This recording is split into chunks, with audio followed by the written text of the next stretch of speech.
യേശുക്രിസ്തുവിൻ്റെ നാമത്തിൽ എല്ലാവർക്കും സ്നേഹവന്ദനങ്ങൾ. പിന്നെയും മറ്റൊരു വീഡിയോയുമായി നിങ്ങളുടെ മുമ്പിലേക്ക് എത്തുവാൻ സർവ്വകൃപാലുവായ ദൈവം ഇടവരുത്തിയവൻ കൃപകളെ ഓർത്ത് ദൈവത്തെ നന്ദിയോട് സ്തോത്രം ചെയ്യുന്നു. ഇന്ന് നാം ചിന്തിക്കാൻ പോകുന്നത് അപ്പോസ്തലനായ യോഹന്നാൻ്റെ സംഭാവനകളെക്കുറിച്ചാണ്. യോഹന്നാൻ അപ്പോസ്തലൻ എഴുതിയ ക്രിസ്തുവിൻ്റെ ജീവചരിത്രം 4-ാമത്തെ സുവിശേഷമായി പുതിയ നിയമത്തിൽ ചേർത്തിരിക്കുന്നു. യോഹന്നാൻ എഴുതിയ സുവിശേഷം മറ്റ് സുവിശേഷങ്ങളിൽ നിന്നും വിഭിന്നമാണ്.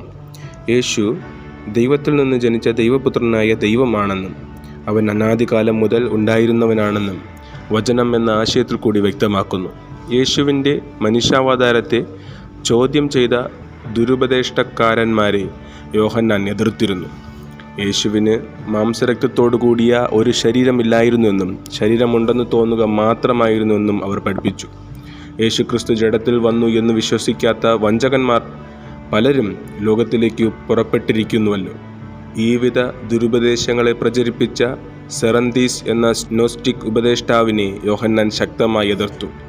യേശുക്രിസ്തുവിൻ്റെ ജീവചരിത്രം എഴുതുക എന്നതിലുപരിയായി യേശുവിൻ്റെ മനുഷ്യാവതാരം, വീണ്ടും ജനനം, ക്രിസ്തു മൂലമുള്ള രക്ഷ, നിത്യജീവൻ, പരിശുദ്ധാത്മദാനം എന്നീ വക കാര്യങ്ങളെ വിശദീകരിക്കുകയായിരുന്നു 4-ാം സുവിശേഷം എഴുതുന്നതിൻ്റെ പ്രധാന ലക്ഷ്യം.